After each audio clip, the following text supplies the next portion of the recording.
Hello, this is Memphis Communiversity. Today we're going to be practicing an AP Calculus free response question. We are going to be doing graph free response question. This is difficulty number 9. So this is going to be one of the more challenging graph free response questions that can be found on the AP exam. Because graph free response questions appear on most years, both on A, B, and BC, there's a wide variety, even if they deal with the same rules like increasing, decreasing, concave up or down, etc. But there can be some sort of variety in terms of the difficulty. Here we're doing difficulty number 9, one of the more challenging examples. This is based off an old AP free response question that I found to be pretty challenging and difficult. You might actually think it's more difficult than difficulty number 10, but I'll let you watch that video and you can be the judge of that. But for now, we're going to be doing this question, of course. It looks like it's not too bad. It looks like there's a graph of f. G of x is integral is provided. I actually wrote this down, but the provided would be this. It looks like when we plug in values, we'll do it like normal. We'll find the area. We can add 3x, so what? But when you take the derivative, this was not a given, but I just took the derivative. When you take the derivative here, like normal, g prime equals the derivative of this. Well, the derivative of this integral, like fundamental theorem of calculus, will kill away, so you'll just get f of x. But there's going to be this plus 3 because the derivative of 3x is plus 3. Which is going to make things hard because we're not going to be able to use our normal rules like g is concave up when g prime equals f is increasing. Because g prime doesn't equal f in this case. G prime equals 3 plus f of x. So this is not a graph of g prime like normal. Graph of g prime is this graph shifted up 3 units, so it's going to be hard to tell where things are positive and negative. Where are things increasing or decreasing in this graph? And this one is what makes it pretty tricky. And you'll see that we actually don't really account for any of this. We're just going to be doing questions in a little bit a different way. So first, let's just warm up and let's just find some g values and some g of -5. We actually already found g prime of x. This is just g prime of x. G prime. Because g prime is g prime of x equals 3 plus f of x, but that's fine. So what we're going to do is we're going to find these few values right here just as a little bit of a warm-up. So let's find g of 9 and g of -5 first. This shouldn't be too bad because if you've been watching this video series, you'll know that we do these questions quite a bit. We're just going to plug in the top number. We're going to find area. We're going to follow the 2 negative rules for area. The first is that area below the x-axis is negative. And then also when we plug in a smaller number into our integral, smaller than the lower limit, we're going to have to do a flip of the integral. We're going to have to negate that little sucker. And then we are going to find minus the area as opposed to plus the area. So let's do that. So in this case, if you can still read our functions, it's going to be 3 times 9 plus the area from 0 to 9 of f of x, or f of t dt. So the area between 0 and 9. That's going to be 27 plus area. In this case, the area is going to be, well, it looks like we have a 3 times 3 divided by 2, this triangle right here. So it's going to be 9 halves. And then we are going to have 1, 2, 3, 4, 5, 6. And then also it's going to be 6 down, I believe. So it's going to be 6 times 6 divided by 2. That's 36 divided by 2. That's 18. But that's -18 because it's underneath the graph. So we're just going to simplify this. This is going to be 9 plus 9 halves. 9 is, of course, 18 halves. So you're going to get 27 halves in the final answer. So again, we're just doing normal stuff. We're just finding the area. Between 0 and 9. We did have to do a little bit something different. When we plug in 9 here, we also plug it into this part right here. So it did become 3 times 9, which is 27. Now let's do -5. So -5 is the same setup. We're going to plug in -5 into both of these numbers right here. So we're going to get 3 times -5 plus 0 to -5. And because we plugged in a smaller number, as we've seen, that means that you're not going to find -15 plus the area. You're going to find -15 minus the area. So what we're going to do is we are going to write the area in parentheses here. Still, area that is above the curve is positive. Area below the curve is negative. So it looks like we're going to have this area right here. Both of these are quarter circles whose formulas are pi r squared. That's the area of a circle divided by 4. This case, the radius is 2. So when you do 2 squared, that's actually pretty nice. 4 over 4. So you're just going to get pi. But it is underneath the graph, so we're going to write -pi. So this negative is because of the flip of the integral, because we had to flip this. And then this negative is because the area was underneath the x-axis. Finally, we have this area right here. This is going to be a little bit harder. It's going to be 3 squared over 4 times pi, because the radius is 3 here. So it's going to be 9 pi over 4.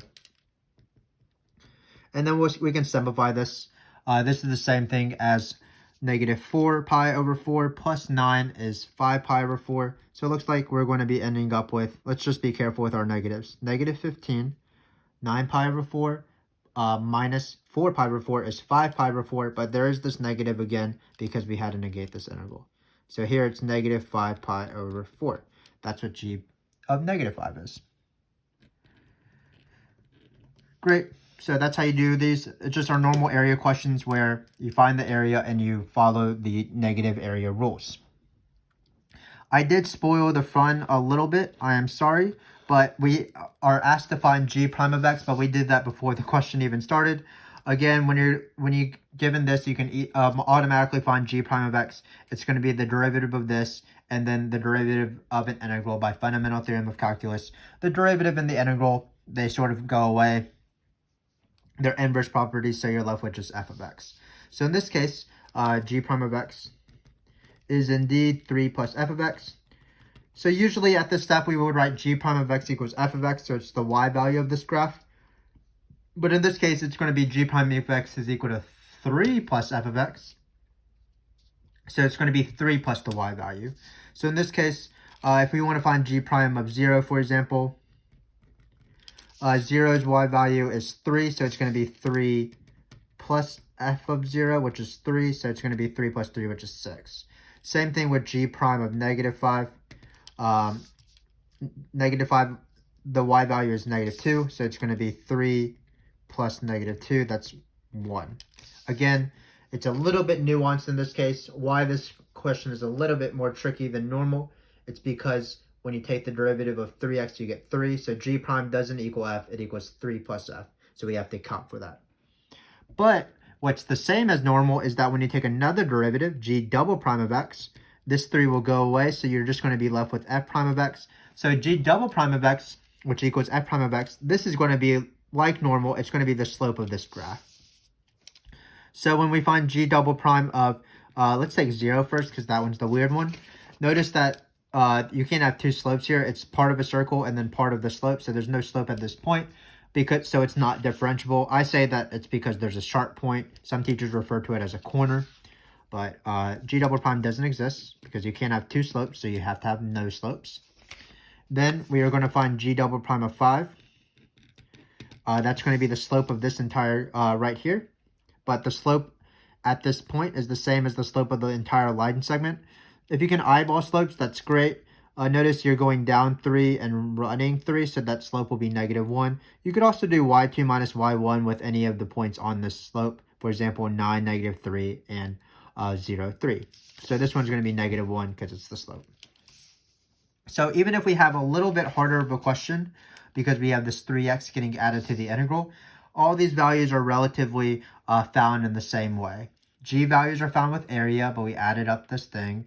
If we were careful enough, if we put a number that is smaller than the original lower limit, in this case 0, we did have to negate the integral, so it's going to be this thing minus the area instead. Same thing is going on with g prime values. It's not just going to be the y values of fx, it's going to be the y values of fx plus 3. And then luckily g double prime values was the same after you took two derivatives, so it's just the slope of this graph. So the next thing we're going to do is we are going to determine the x-coordinate of the point at which g has an absolute max on the interval negative 5x to negative 9. So when I see the words absolute max or min, I automatically do the closed interval method. I like to find the function, I like to find the critical points of the function, and then I construct a table where I'm plugging in the critical points and the endpoints into that table, into that locate question, which would be g in this case. And I do this for every single absolute max or min question when possible. But it's going to be really hard to do in this case because it's going to be hard to find g values or it's going to be even hard to find critical points, because the critical points aren't going to be this and this. Everything, all this entire graph, when I find the critical points, I'm going to set the derivative to be 0 just like normal, but it's not going to be f of 0. It's going to be 3 plus f of x equals 0. So I need to shift up this entire graph by 3 and then find those critical points. But it's going to be very hard to find the critical points of this graph, because after we shift up everything by 3, it's going to be hard to tell where it even crosses.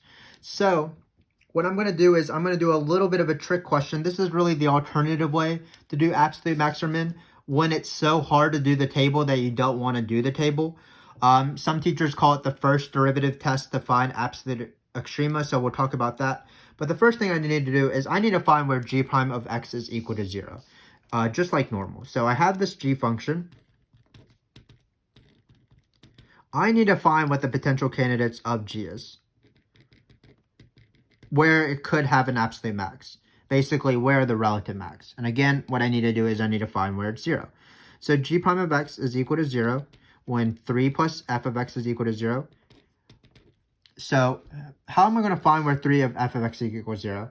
I'm going to bring the f of x to the other side. It's going to be f of x is equal to negative 3. And you can eyeball it. It ends up being 6 because you can go down 3 and notice you'll go to 6. But if you're not confident with that, or if the question was a little bit trickier with a line, you can just find this line. This is a graph of f, so you find this line. And then what you do is you just set it equal to negative 3. So I'm going to do that real quick. Remember that the slope of this line is negative 1 because you can find the slope between these 2 points, or it runs 3 and drops 3, so the slope is negative 1. So f of x is equal to mx plus b in this line because it's just a line, and the slope is negative. The b is the y-intercept, that's just plus 3. So look, we wrote the equation of the line pretty easily, and we're going to set it equal to negative 3 because, again, we want to find where 3 plus f of x equals 0. So when we do that, we're going to bring the x over, and notice you'll just get 6. Bring the 3 over. So again, it's this point right here. When we shift everything up by 3, this is where the new graph will cross, if you can imagine that. So this is actually going to be the max. So let me argue why it's the max. Well, I'm going to write out the justification and then see if this makes sense. So g will have an absolute max at this critical point. And again, this is not obvious.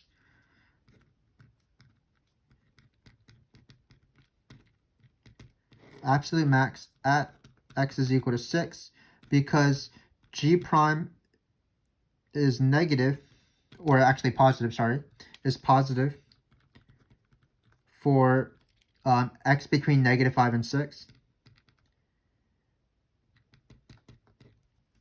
And it's negative for x bigger than 6. So let me explain what I'm doing and why this sentence is true and why we are actually done with the question.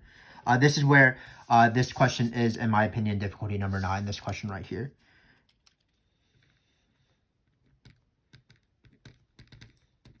So first we have to imagine what the g prime graph looks like. Sorry, it's greater than 6 and less than negative 9. And less than 9. So we need to imagine what the g prime graph looks like. Again, g prime of x is equal to 3 plus f of x. So what we're going to do is we're going to take this graph and shift everything up by 3. The question is, because we're doing absolute max or min, what we want to do is we want to see where f is where g prime is positive or negative. So when you shift up this f graph by 3 units, notice that this entire side is going to be above the x-axis, because when we have the negative 2 here and we shift it up 3, this bottommost point is going to end up at negative 5, 1. So everything, this entire graph will be shifted up. It will be above the x-axis. Then, when we shift up this part, it's just going to be a line, a parallel line to this, where it will have the same slope, but everything is shifted up. So if you can imagine, it will be going through 6 instead. As we found, it goes through 6.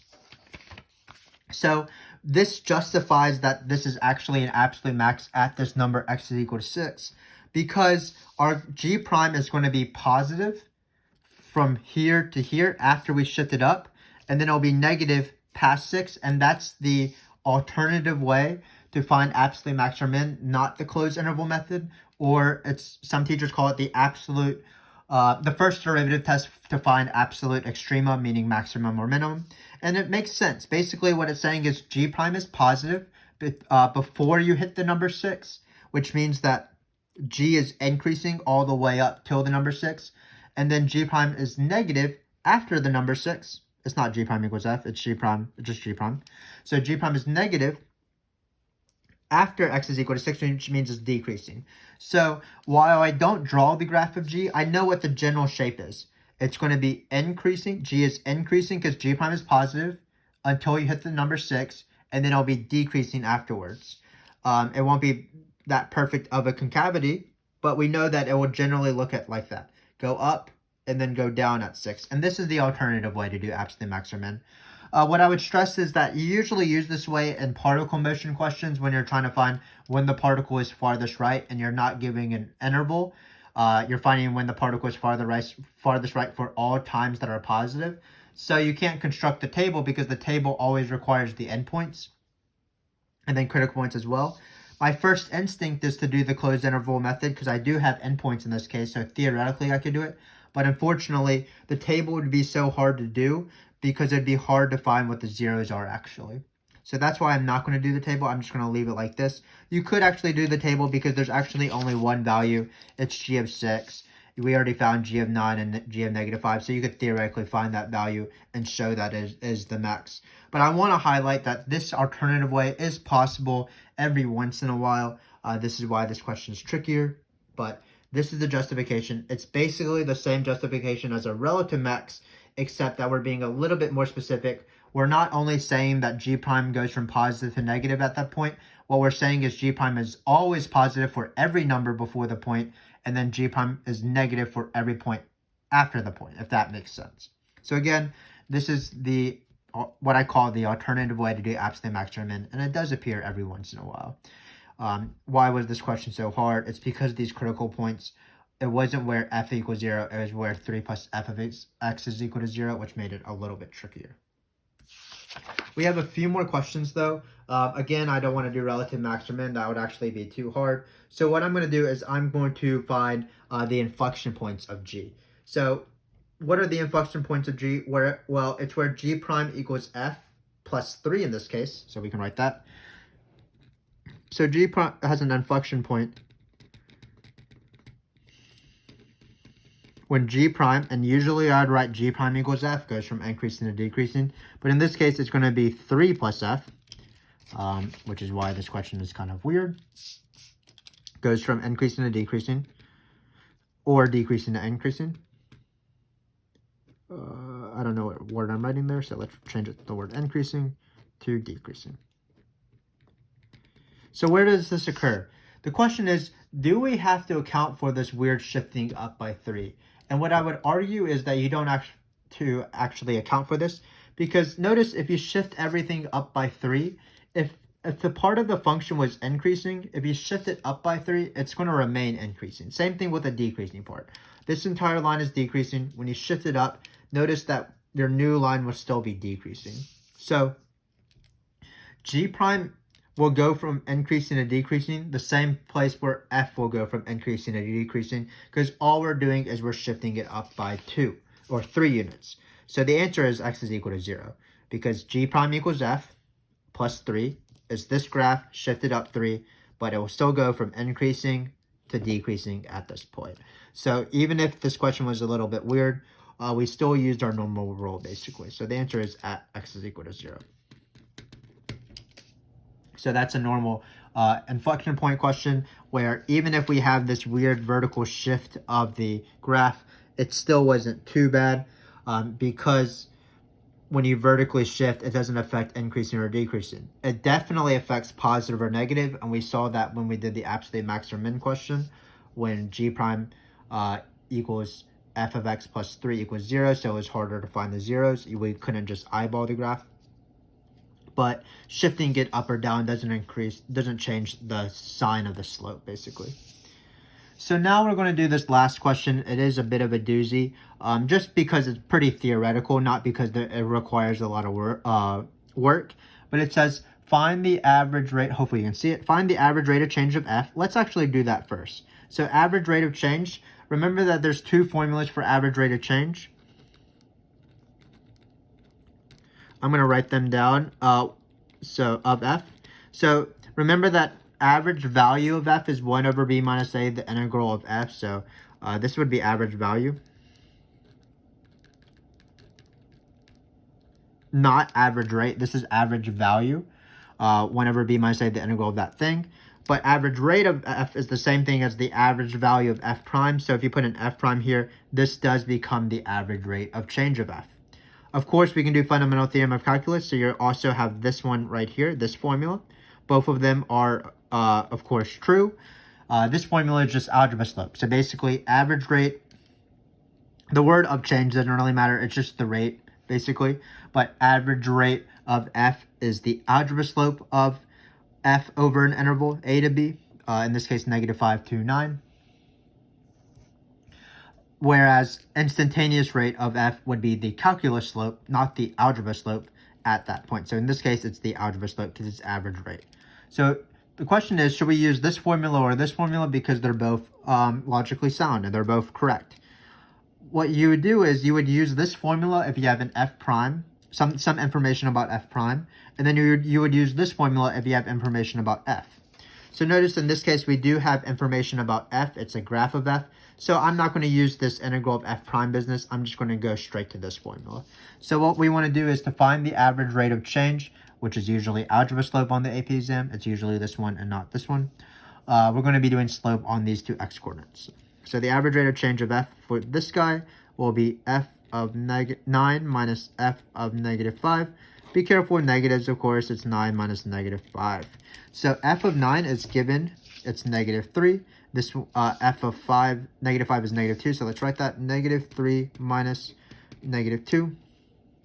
Again, I'm being careful with parentheses and negatives. 9 minus -5 is 14. -3 minus -2 is -1. So we get -1 over 14. Sure. Again, average rate is not too bad of a question. It's just algebra slope, especially when you're given information about f.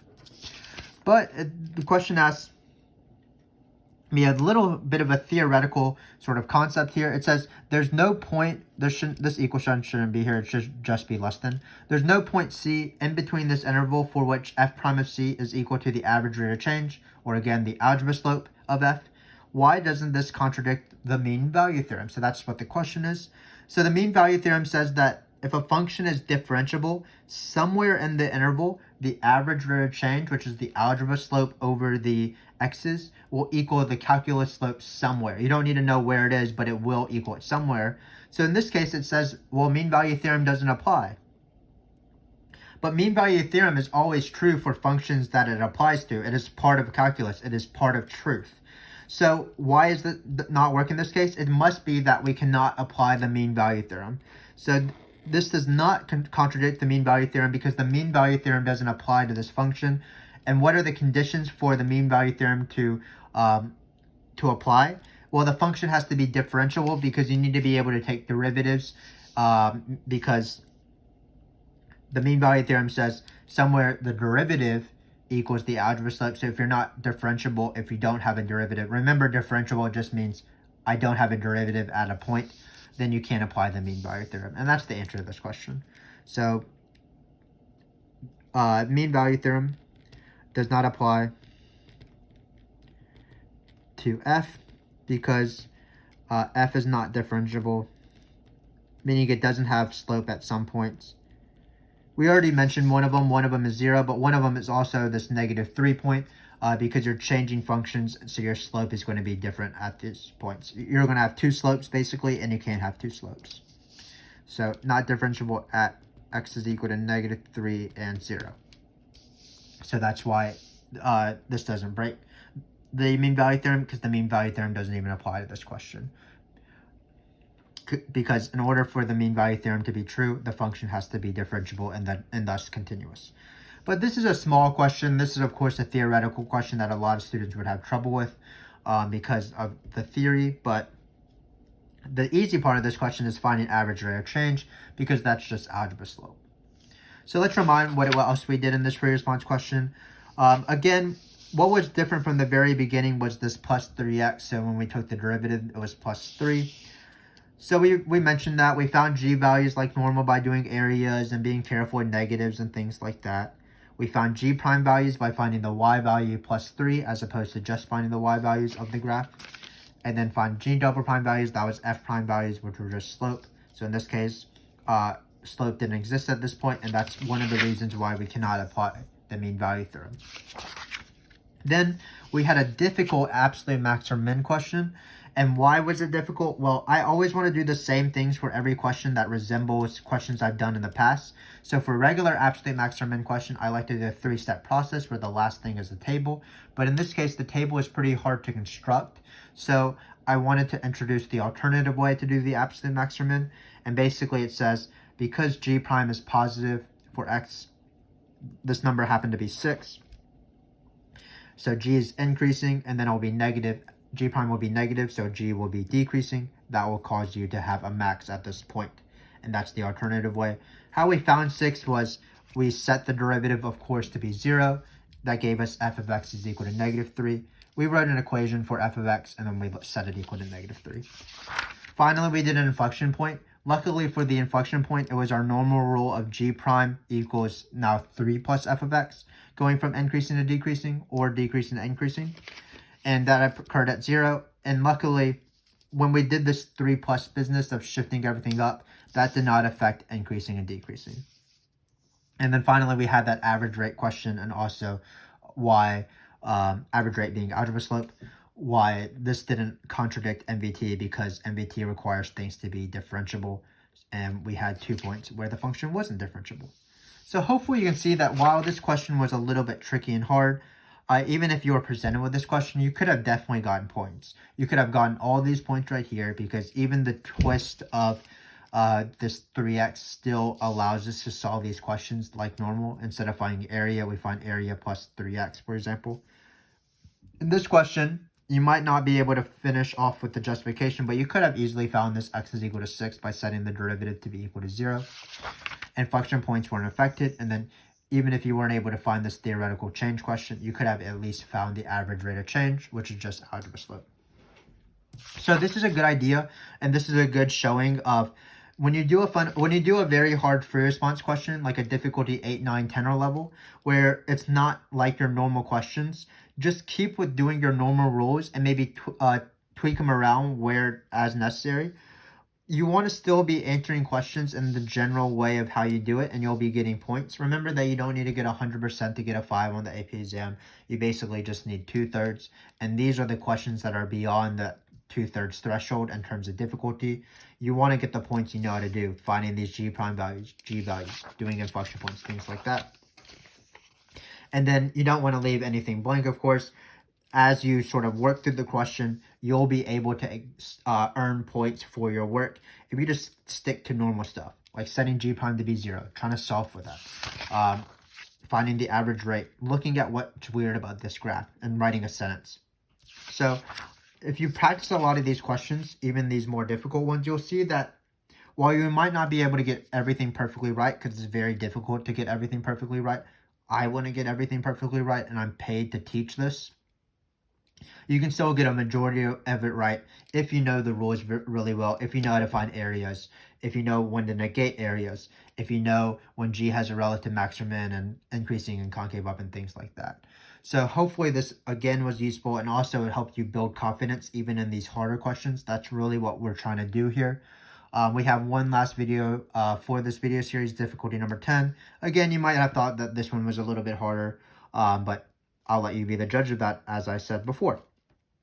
So again, thank you again for watching this video. This was a pretty challenging free response question, and I'm willing to do challenging questions because I like hanging out with you guys and I like helping you guys out. Until next time and our next challenge, thanks again for joining me.